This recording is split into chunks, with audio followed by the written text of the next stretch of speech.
Hey guys, Denniel here, and today I'm going to be doing a different kind of video. As you might already know, my favorite and best event is Clock. Well, recently I found a virtual Rubik's Clock simulator app, and today I'll be reviewing it. So let's get started. You can easily find this in the App Store labeled Rubik's Clock or Puzzle Clock. The app is completely free.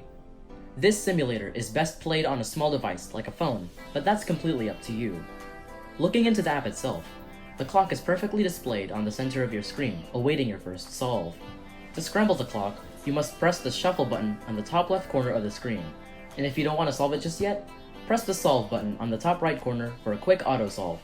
You can use the app landscape or portrait mode, but the easier option would be portrait. To properly move the clock, each pin can be moved up or down by simply tapping on the respective pin. To turn the dials, slide your finger up and down from the dial you would like to turn to rotate the inner clocks of the puzzle. For X and Y rotations, swipe left and right or up and down from the edges of the puzzle to properly rotate the clock. For Z rotations, use two fingers to swipe the screen in a circling motion. And to zoom in and out, simply pinch the screen inward or outward. There are also a handful of extra features.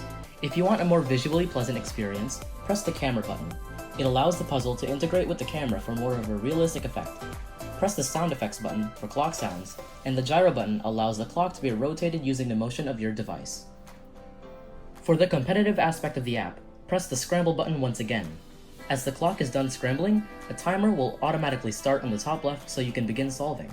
Once you are done, the timer will stop and show you the time that you got. To see the stats of other players and the best times, press the middle button at the top of the screen. There, you will see the stats of the fastest players and where you place in the leaderboards. Simple, yet revolutionary. Here are my personal thoughts on this. Given that it's the only clock simulator app, I think this app is very high quality. This app was made 6 years ago, but I think it was way ahead of its time. My only concern would be the difference between turning the dials and rotating the clock, since the controls are so close to each other. Other than that, I would give this app 5 stars. I've only had the app for a day, and I got my simulation time down to 13 seconds. And you bet that I'll be using this app often when I'm not cubing.